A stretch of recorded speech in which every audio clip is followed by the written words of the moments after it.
Hi everybody, welcome. I'm going to show you all how to do a year ahead tarot spread and how to do a reading in a couple different ways. So this is mostly for beginners, but if you're a seasoned tarot reader, of course, I'm assuming everyone's heard of this pretty much if you're a seasoned tarot reader, but if you haven't, that's okay. Then you can watch this video and go, hey, let me try this out. So let me show you what you need to do. You're going to need your favorite deck of cards because it always works better when you have your favorite deck. Then you're going to concentrate on the energies of 2020. The first card you're going to pull will be your significator card. This card can represent you, your energy, or what you want to focus on in 2020.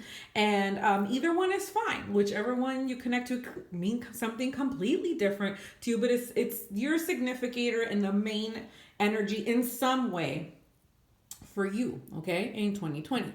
Then you're going to shuffle the cards again and you're going to pull 12 cards for each month. So you're going to do January, February, March, so on and so forth.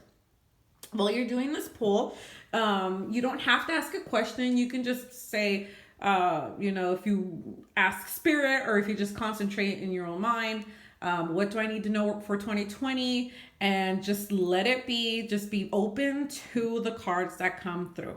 You do not have to be psychic. There are a lot of tarot readers who are not psychic actually, and they're just really good at reading cards. And some tarot readers are psychic. It doesn't matter because this is going to be for you. This is personal. And you're going to journal about this. Yes, why do you journal about this? Well, because if you're new, you want to get into the habit of getting to know your cards and finding out what your reading style is. And it's really kind of cool to see what plays out in the reading. Okay, so journal.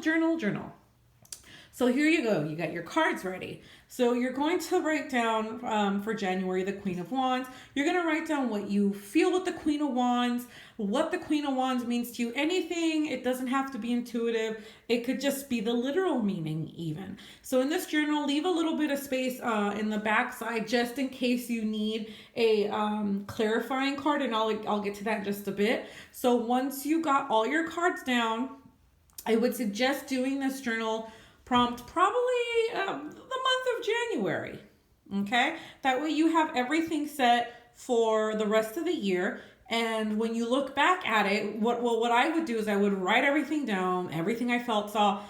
And let's say I was in September and I, look at the card for September and what I wrote or what I saw, felt, did it make sense? Did I really connect? And you know what? I do.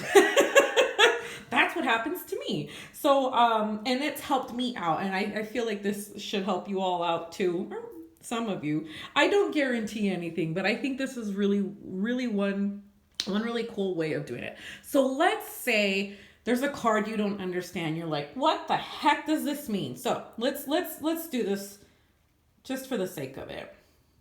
For education's sake. So let's say that for November you got the Tower card and you're like, what the heck is going on? Because that Tower card is saying that, something's going to fall apart. This is my foundation's going to crumble.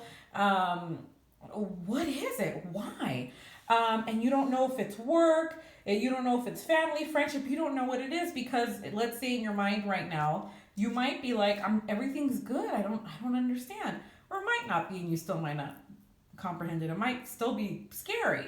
So what you're going to do is you're going to shuffle another card. It'll be a card to clarify the energy. So let's say we get the Ace of Cups, and this card is saying the foundation of this relationship or connection will fall apart. And what will happen is it'll make room for a new beginning, a new love. So this can mean that the relationship that you're in might have an ending. It could have a break, but overall it's going to lead you on the path to healing, to finding love later on. Now, the clarifying card might not necessarily be connected to the year. It might be connected to something completely different that has nothing to do with 2020, because remember, this card is for November, and I would say, would it be possible that you're going to find a brand new, complete, happy love life in December? I'm not saying you won't, but it's probably not likely. For some people, it might take longer, maybe months, maybe a couple of years before they're in love again, and ready to move on and say, okay, here's my heart. So this is what it can mean. Okay, so let's try another scenario. So here for February we have the moon, and this card is about personal conflict, but there's still the light. You know, the moon is still shining bright even in the darkness. So I would pull a significator card, but in this case, instead of asking what does it mean, because I know what this means, but I want to know how to make this better, I'm gonna pull another. I'm sorry, not significator, clarifying card, and this card is gonna give me more advice on what I can do, what needs to be done, and they're saying, you know what, just go through the process of your healing, your situation. You will come out having more optimism and learning so much about this experience that it's actually going to be a good outcome. So this card is saying, you know what, you'd be surprised what this is going to do. It's going to bring you into a completely different path.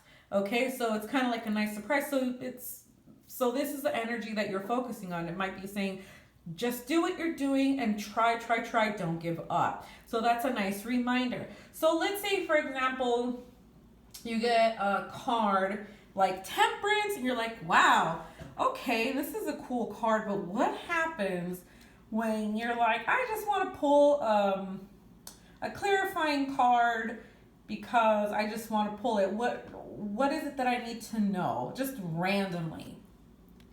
Just for the heck of it. So let's say you get the 10 of Swords. So this might be in connection to what you're trying to find balance in. It could be your health. It could be mental health. This could be what you feel is always there, but what you're trying to achieve. And this card is what is prominent in your March energy, but it's stemmed because of this. This is the underlying issue. So it could be read in that way too. So these clarifying cards are very helpful. You could do it that way. And there you go. So don't forget to journal, to write, to have fun. And like I said, you can do this any way that you feel. Get creative with it. This is just the basic outline. I've learned to do this in those 3 ways, actually, to read them completely different. And I just throw cards and throw cards and throw cards. And sometimes simple works better. And just so you know, this is not my year ahead spread. This is a mock-up. I already did mine. I don't share my own spreads because they do have like energetic personal information. So I might post this mock-up for fun.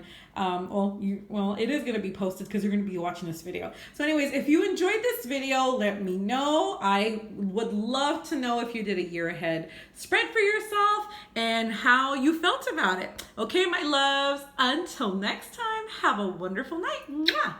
Or day.